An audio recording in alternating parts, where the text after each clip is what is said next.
बिस्मिल्लाहिर्रहमानिर्रहीम। अस्सलामु अलैकुम वरहमतुल्लाहि वबरकातुह। Dear students, we are studying chapter number 5, living organism and their environment। और आज चैप्टर नंबर 5 का हम एक और बहुत ही दिलचस्प सा टॉपिक पढ़ने जा रहे हैं। सही, और उसका नाम है food chain and food web. Okay, आज हम पढ़ने वाले हैं किसके बारे में? Food chain and food web. Basically तो सारी गुफ्तगू हमारे फूड चेन से मुताल्लिक होगी क्योंकि ये ज्यादा तवील है। थोड़ी सी गुफ्तगू इंशाल्लाह फूड वेब के बारे में भी करेंगे। तो ये टॉपिक आपकी किताब में मौजूद है, page number 45 and 46। Okay, so open your books and put out pencils and highlighter to note down the important point। Food chain के बारे में बात कर रहे हैं। फूड आपको याद है क्या है? कोई भी चीज जिसको लिविंग थिंग्स एनर्जी हासिल करने के लिए इस्तेमाल करते हैं। सही, anything which provide energy to the living organism without harming is called food. Okay, कोई भी चीज जो लिविंग ऑर्गेनिज्म को तवानाई फराहम करे बगैर कोई नुकसान पहुंचाए उसे हम क्या कहते हैं? फूड। और आज हम बात करने जा रहे हैं फूड चेन के बारे में। क्या होती है food chain? A series of organisms in which each depend on the next as a source of food and energy। A series of organisms in which each depend on the next as a source of food and energy। क्या मतलब हुआ इसका? A series of organisms, ये living things का, जानदार चीजों का एक तसलसल है, एक सिलसिला है। सीरीज का मतलब सिलसिला होता है ना, और ऑर्गेनिज्म मींस लिविंग थिंग्स। तो फूड चेन क्या है? लिविंग ऑर्गेनिज्म का एक सिलसिला है। किस तरह का सिलसिला है? In which each depend on the next, जिसमें हर एक का इन्हिसार अगले पर होता है। क्या बताया मैंने? फूड चेन लिविंग थिंग की एक सीरीज है जिसमें एक लिविंग ऑर्गेनिज्म का इन्हिसार उससे अगले लिविंग ऑर्गेनिज्म पर होता है। Depend on the next as a source of food and energy, यानी ग़िज़ा के जरिए के तौर पर या एनर्जी हासिल करने के लिए या ग़िज़ा हासिल करने के लिए। तो मजमूई तौर पर इसके क्या मतलब हुआ? ये फूड चेन एक सिलसिला है जिसमें एक लिविंग थिंग दूसरे लिविंग थिंग पे डिपेंड कर रहा होता है, इन्हिसार कर रहा होता है। किस चीज के लिए? ग़िज़ा के लिए। और ग़िज़ा से क्या किया जाता है? एनर्जी मैन्युफैक्चर की जाती है। सही, तो बात समझ में आई? What is food chain? A series of organisms in which each depend on the next as a source of food and energy। अब स्क्रीन पे आप देखें, ये मुख्तलिफ फूड चेन्स हैं, नजर आ रही हैं आपको? ओके, हर एक फूड चेन की जो बेस है, जो बुनियाद है, वो हमेशा शुरू होती है प्रोड्यूसर से। किससे? प्रोड्यूसर। प्रोड्यूसर क्या होते हैं? The organism which can manufacture their own food, which means plants और ऑटोट्रॉफिक ऑर्गेनिजम्स। यानी प्रोड्यूसर्स उन ऑर्गेनिजम्स को कहा जाता है जो अपना फूड खुद मैन्युफैक्चर कर सकते हैं, यानी प्लांट्स और कुछ बैक्टीरिया वगैरह जिनमें अपने ग़िज़ा खुद मैन्युफैक्चर करने की सलाहियत है। तो मैंने क्या कहा? फूड चेन की बेस या जो स्टार्टिंग पॉइंट है वो हमेशा क्या होता है? प्रोड्यूसर। कोई भी ग्रीन प्लांट, ओके, आमतौर पर कोई भी ग्रीन प्लांट, उसके बाद उसके अगला नंबर अगला ऑर्गेनिज्म, क्योंकि फूड चेन तो एक सीरीज ऑफ ऑर्गेनिज्म है ना, तो उससे अगला सीरीज में कौन होगा? उससे अगली बारी होती है कंज्यूमर्स। कंज्यूमर्स यानी सारिफ, इस्तेमाल करने वाले, यानी ये अपने ग़िज़ा खुद मैन्युफैक्चर नहीं कर सकते बल्कि प्रोड्यूसर से अपने ग़िज़ा हासिल करते हैं, या दीगर कंज्यूमर्स को अपने ग़िज़ा के तौर पे इस्तेमाल करते हैं। कंज्यूमर्स भी 4 तरह के होते हैं, लेकिन आपके कोर्स में फिलहाल अभी आप जूनियर क्लासेस में हैं तो आपके कोर्स में सिर्फ 2 कंज्यूमर शामिल हैं जो बोर्ड पर दर्ज हैं। Number 1 primary consumer and number 2 secondary consumer के। इसके अलावा टर्शियरी एंड क्वाड्रेटरी कंज्यूमर्स भी होते हैं, लेकिन फिलहाल आपके कोर्स में 2 ही शामिल है तो आप 2 को पढ़ें। तो कंज्यूमर्स की मुख्तलिफ टाइप्स हैं। Number 1 primary consumer and number 2 secondary consumer. Primary consumer किनको कहा जाता है, इसको जरा समझें और अपने पास अपनी किताब में जहां ये लिखा हुआ है पेज नंबर 45 पर देख रहे हैं आप लोग, तो वहां नोट डाउन भी करें। प्राइमरी कंज्यूमर ऐसे कंज्यूमर को कहा जाता है जो डायरेक्टली डिपेंड करते हैं प्रोड्यूसर पर, या प्रोड्यूसर को अपनी ग़िज़ा के तौर पे इस्तेमाल कर रहे होते हैं, और आमतौर पर ये हर्बीवोर्स होते हैं। हर्बीवोर्स याद है, जूनियर क्लासेस में आप लोगों ने पढ़ा था। हर्बीवोर्स वो ऑर्गेनिज्म जो ग्रास या प्लांट को अपनी ग़िज़ा के तौर पे इस्तेमाल करते हैं। तो प्राइमरी कंज्यूमर आमतौर पर वो होते हैं जो प्रोड्यूसर्स को अपनी ग़िज़ा के तौर पे इस्तेमाल करते हैं, जैसे कि हर्बीवोर्स। ओके, जैसे आपने गाय, बकरी, ये सारे क्या हैं, ये सारे प्राइमरी कंज्यूमर्स हैं। रैबिट, और इसके अलावा पौधे खाने वाले जो कीड़े होते हैं या पौधों से ग़िज़ा हासिल करने वाले, means grass hopper, butterflies, insects, flies, honey bee, these all are primary consumers. Okay, उसके बाद what are secondary consumer? Secondary consumer वो होते हैं जो प्राइमरी कंज्यूमर्स को अपनी ग़िज़ा के तौर पर इस्तेमाल करते हैं। मिसाल के तौर पर अगर हम काऊ की बात करें तो काऊ क्या है, प्राइमरी कंज्यूमर, और काऊ का गोश्त हम लोग खाते हैं तो हम सेकेंडरी कंज्यूमर। ओके, इसी तरह अगर गार्डन की बात की जाए तो गार्डन में butterfly is a primary consumer, और उसको खाने के लिए अगर वहां कोई परिंदा मौजूद है तो वो सेकेंडरी कंज्यूमर हो गया। ओके, अगर जंगल में है वहां फ्रॉक्स मौजूद हैं कीड़े मकोड़े खाने के लिए तो फ्रॉक सेकेंडरी कंज्यूमर हो गया। तो प्राइमरी कंज्यूमर्स को जो अपनी ग़िज़ा के तौर पे इस्तेमाल करते हैं वो क्या कहलाते हैं, सेकेंडरी कंज्यूमर्स। और आम तौर पर ये कार्निवोर्स या ओमनिवोर्स होते हैं। सेकेंडरी कंज्यूमर आम तौर पर जो मेजॉरिटी है वो कार्निवोर्स होते हैं। कार्निवोर्स याद है, the organism which eat flesh of other organism, वो ऑर्गेनिज्म जो दूसरे ऑर्गेनिज्म का गोश्त खाते हैं या उनको अपनी ग़िज़ा के तौर पर इस्तेमाल करते हैं, उन्हें क्या कहते हैं, कार्निवोर्स। तो प्रोड्यूसर के बाद फूड चेन में अगला नंबर किसका होता है, कंज्यूमर्स का। और कंज्यूमर्स कितनी तरह के पढ़ाए गए हैं आपको, 2 तरह के, primary consumer and secondary consumer. उसके बाद सीरीज में अगला नंबर डीकंपोजर्स। डीकंपोजर्स क्या होते हैं, ये वो ऑर्गेनिज्म है जो लिविंग थिंग की बॉडीज को, डेड बॉडीज को डीकंपोज कर देते हैं। आमतौर पर ये बैक्टीरिया एंड फंगाई होते हैं। बैक्टीरिया एंड फंगाई, इनका काम अल्लाह रब्बुल इज्जत ने ये बनाया है कि ये लिविंग थिंग की डेड बॉडीज को डीकंपोज कर देते हैं, मतलब उसमें जो केमिकल्स हैं उन्हें सिंपल कंपोनेंट में तब्दील कर देते हैं और वो मिट्टी में मिल जाते हैं। ओके, तो हर एक फूड चेन का इख्तिताम कहां पर होता है, डीकंपोजर पे। आखिरी नंबर क्या है, डीकंपोजर का। जहां भी फूड चेन रुकेगी उससे अगला नंबर डीकंपोजर का है। बाज़ औक़ात ऐसा होता है प्रोड्यूसर के बाद भी डीकंपोजर का नंबर आ जाता है।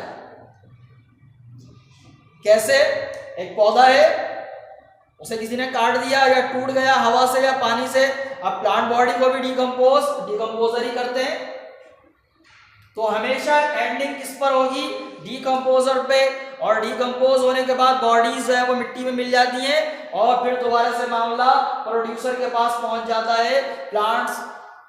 ठीक है, प्लांट्स मिट्टी से नमकियात या मिनरल्स जो हासिल करते हैं वो एक्चुअल क्या होते हैं, वो एक्चुअली लिविंग थिंग की डेड बॉडीज के सिंपल कंपोनेंट्स होते हैं जो डीकंपोजर्स ने डीकंपोज किए थे। तो इस तरह नेचर में ये मामला चलता रहता है। तो हमने पढ़ा फूड चेन के बारे में। अब आप स्क्रीन पर कुछ फूड चेन देखें। सबसे पहले एक बिल्कुल सिंपल सादा सी फूड चेन देखते हैं। ये देखें, एक दरख्त, प्रोड्यूसर, उसके बाद उसको खाने के लिए जंगल में क्या होता है, हिरन, डियर इज द कंज्यूमर। कौन सा कंज्यूमर होगा ये, प्राइमरी कंज्यूमर। और उसके बाद तीसरा लायन और चीता और टाइगर, कोई भी हो सकता है, लियोपर्ड भी हो सकता है इसको खाने वाला। तो वो क्या हुए, सेकेंडरी कंज्यूमर। और उसके बाद जब दूसरे ऑर्गेनिज्म, ये जो इनको खाने वाले ऑर्गेनिज्म है, ये मर जाएंगे तो इनकी बॉडीज को डिकम्पोज कर देंगे। तो अभी आपके सामने सबसे ऊपर सिंपल फूड चेन है जिसमें सिर्फ 3 ऑर्गेनिज्म है, producer, primary consumer and secondary consumer. Okay, उसके बाद उससे थोड़ा सा और कॉम्प्लिकेटेड करें, क्योंकि फूड चेन ऐसी चीज है आप इसको 3 तक ला सकते हैं, 3 से कम मामला नहीं होता ना, 3 ऑर्गेनिज्म से कम मामला नहीं होता आमतौर पर। ओके, और इससे ज्यादा आप बहुत सारे ऑर्गेनिज्म को शामिल कर सकते हैं। जैसे अब हम उसके बाद से थोड़ी सी एडवांस फूड चेन बनाते हैं। मिसाल के तौर पर फ्लावर में नेक्टर होता है, फूलों का रस, और उसको पीने के लिए उसको क्या होते हैं, बटरफ्लाइज होती हैं, हनी बीज होती हैं और दीगर इंसेक्ट्स होते हैं। तो फ्लावर से ग़िज़ा मिली बटरफ्लाइज को, दीगर इंसेक्ट्स को। उसके बाद ये जो बटरफ्लाइज हैं या दीगर इंसेक्ट्स हैं, ये किसकी ग़िज़ा हैं, ये कीड़े मकोड़ों या छिपकलियों की ग़िज़ा हैं या फ्रॉग की ग़िज़ा हैं। आमतौर पर जो फ्रॉग्स हैं या बर्ड्स होते हैं वो इन्हें अपनी ग़िज़ा के तौर पे इस्तेमाल करते हैं। तो अगले स्टेप पे कौन आ सकता है, फ्रॉग भी हो सकता है, बर्ड भी हो सकते हैं। और उससे आगे बढ़ जाएं, फ्रॉग को स्नैक अपनी ग़िज़ा के तौर पे इस्तेमाल करते हैं। एक और मेंबर आ गया, स्नैक को कार्निवोर जो बर्ड्स हैं, ईगल या हॉक, ये अपने ग़िज़ा के तौर पे इस्तेमाल करते हैं। तो इस तरह फूड चेन सिंपल भी हो सकती है एंड बहुत तवील भी हो सकती है। सिंपल फूड चेन में कम से कम 3 पार्टिसिपेंट्स होते हैं और ज्यादा से ज्यादा लाइन में आप शामिल करते जाएं, ऑर्गेनिज्म बढ़ते चले जाएंगे। और इससे ज्यादा तवील बनाए, ग्रास, घास, और उसको खाने के लिए ग्रास हॉपर, और ग्रास हॉपर को खाने के लिए फ्रॉग, फ्रॉग को स्नैक, स्नैक को हॉक, और हॉक के बाद अगर हॉक डेड हो जाए तो उसकी बॉडी पे कौन काम करेगा, डिकम्पोजर उसकी बॉडी को डिकम्पोज कर देंगे। तो इस तरह मुख्तलिफ फूड चेन्स होती हैं। तो दोबारा वापस आए डेफिनेशन की तरफ। खुलासा क्या है बात का कि food chain is a series of organism in which each depend on the next as a source of food और एनर्जी। ओके, और हर एक जो फूड चेन है उसमें 3 लाजमी कंपोनेंट हैं। वो क्या है, प्रोड्यूसर, कंज्यूमर एंड डिकम्पोजर्स। उसके बाद अगली चीज के बारे में बात करते हैं, ट्रॉफिक लेवल। ट्रॉफिक लेवल का ताल्लुक भी फूड चेन से। क्या होता है trophic level? The position of an organism in a food chain. ये जो फूड चेन हमने आपको इतनी सारी दिखाई है और समझाई और बताई है, इसमें हर एक ऑर्गेनिज्म की जो इंडिविजुअल पोजीशन है, जो इनफरादी हैसियत है, वो उसका ट्रॉफिक लेवल कहलाता है। ओके, क्या कहलाता है? Trophic level. दोबारा सुने, the position of an organism in a food chain. Okay, किसी भी फूड चेन में जो ऑर्गेनिज्म शामिल है उसकी इंडिविजुअल जो पोजीशन है, इनफरादी हैसियत है, वो उसका क्या कहलाता है? Trophic level. क्योंकि food chain is a series of organism, इसलिए मुख्तलिफ ऑर्गेनिज्म के मुख्तलिफ लेवल्स होते हैं। ओके, मुख्तलिफ लेवल होंगे ना। जैसे सिंपल फूड चेन हमने जो देखी थी जिसमें 3 कंपोनेंट थे। नंबर 1 क्या था? ट्री और प्लांट। तो प्लांट का फूड चेन में लेवल क्या होगा? First level. क्या होगा? फर्स्ट लेवल, क्योंकि शुरू यहीं से हो रहा है ना। तो आमतौर पर तमाम फूड चेन की जो बेस होती है, मैंने पहले भी बताया, और जो ट्रॉफिक लेवल है उसमें फर्स्ट नंबर किसका होता है? प्रोड्यूसर्स का। पहले ट्रॉफिक लेवल पे कौन होते हैं? प्रोड्यूसर्स। और उसके बाद दूसरे लेवल पर हर्बीवोर्स होते हैं, और तीसरे लेवल पर आमतौर पर थर्ड लेवल कार्निवोर्स होते हैं। तो position of an organism in a food chain is called trophic level. और हमेशा फर्स्ट लेवल पर कौन होता है? प्रोड्यूसर यानी प्लांट्स। और सेकंड लेवल पर आमतौर पर हर्बीवोर्स होते हैं। क्या होते हैं? हर्बीवोर। तो ट्रॉफिक लेवल समझ में आ गया। उसके बाद एक और चीज डिस्कस करते हैं, वो है flow of energy through food chain. ये जो फूड चेन है, इसमें एक्चुअल तो एनर्जी ट्रांसफर होती है ना एक ऑर्गेनिज्म से दूसरे ऑर्गेनिज्म में। तो ये जो एनर्जी ट्रांसफर होने का अमल है, ये बहुत ज्यादा नहीं होता। हर लेवल पर एनर्जी लॉस हो जाती है। किस शक्ल में? हीट की सूरत में। हम जो फूड इस्तेमाल करते हैं, हमारी बॉडी में जो फूड कंज्यूम होता है, तो उसके नतीजे में हीट प्रोड्यूस होती है। बिल्कुल इसी तरह दीगर ऑर्गेनिज्म में भी ऐसे होता है। फूड कंज्यूम करते हैं तो उसके नतीजे में हीट भी पैदा होती है, एटीपीज पैदा होते हैं, तो बड़ी मिकदार एनर्जी की हीट की सूरत में लॉस हो जाती है। तो यहाँ जो एनर्जी का फ्लो है फूड चेन में, हर लेवल पर एनर्जी क्या होती है भाई? कम होती जाती है हीट की सूरत में जाया होने की वजह से। और कुछ मिकदार जाया होती है अनडाइजेस्टेड फूड की वजह से। जो फूड हम इस्तेमाल करते हैं वो 100% हमें डाइजेस्ट तो नहीं होता ना। डाइजेस्टिव सिस्टम आपने पढ़ा है, हमेशा अनडाइजेस्टेड फूड बच जाता है जिसे बॉडी से बाहर खारिज किया जाता है। तो ये भी तो एनर्जी जाया हो रही है, फूड जाया हो रहा है। तो दो सूरतों में, दो शक्लों में हर एक लेवल पर एनर्जी लॉस होती है। नंबर 1 हीट की सूरत में, एंड नंबर 2 अनडाइजेस्टेड फूड की सूरत में। तो एनर्जी फ्लो आपको स्क्रीन पर नजर आ रही है तस्वीर। इसमें देखें जरा, बेस से चलना शुरू करें। फर्स्ट ट्रॉफिक लेवल सर, यहाँ पर बहुत सारे प्रोड्यूसर होते हैं। फिर उनको कंज्यूम करने के लिए जो कंज्यूमर हैं उनकी तादाद आहिस्ता आहिस्ता कम होती जाती है और हर लेवल पर एनर्जी लॉस होती रहती है हीट और अनडाइजेस्टेड फूड की सूरत में। तो जो टॉप लेवल पर हमेशा ऑर्गेनिज्म होता है तो वहां तक एनर्जी कम पहुंचती है जाया हो जाने की वजह से। तो ये जो flow of energy through a food chain है, इसमें जो आपके समझने की चीज है, जो याद रखने की है, वो ये है कि हर लेवल पर, हर एक ट्रॉफिक लेवल पर एनर्जी लॉस होती है, थोड़ी एनर्जी जाया हो जाती है, 100% अगले लेवल में ट्रांसफर नहीं होती। समझ में आ गई बात? Food web many interconnected food chain. क्या है food web? Many interconnected food chains. Let's see on the screen. या आपको स्क्रीन पर एक फूड वेब नजर आ रहा है, आपकी किताब में भी बना हुआ है एक फूड वेब। देख रहे हैं, इसमें 4-5 फूड चेन्स हैं जो आपस में इंटरकनेक्टेड हैं, आपस में जुड़ी हुई हैं। ओके, तो इस तरह जब मुख्तलिफ फूड चेन्स आपस में जुड़ जाएं तो उसे क्या कहते हैं? Food web. ओके, बात समझ में आ गई? अब एक छोटा सा टॉपिक और है जो फूड से रिलेटेड है, उसको भी समझ लें ताकि ये टॉपिक यही मुकम्मल हो जाए। The pyramid of number. Okay, page number 46 पर आपकी किताब में ये मौजूद होगा, द पायरामिड ऑफ नंबर।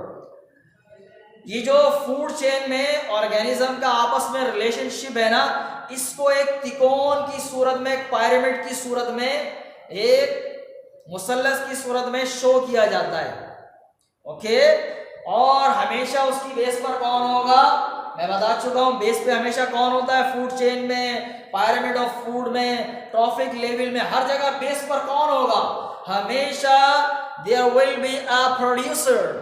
हमेशा बेस पर कौन होगा? Producer, green plant. और फिर उसके बाद आगे कंज्यूमर्स की बारी आती है, primary consumer, secondary consumer, tertiary consumer and quaternary consumer.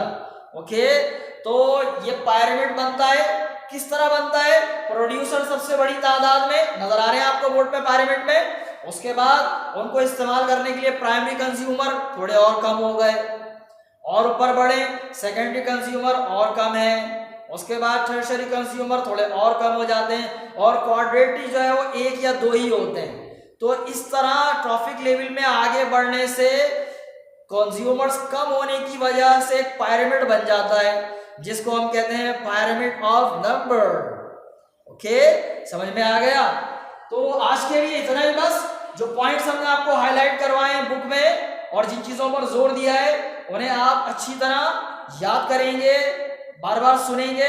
इंशाल्लाह अगली क्लास में मजीद गुफ्तगू करेंगे इसी चैप्टर से मुताल्लिक। तब तक के लिए अस्सलामु अलैकुम वरहमतुल्लाहि वबरकातुहू। अल्लाह हाफिज।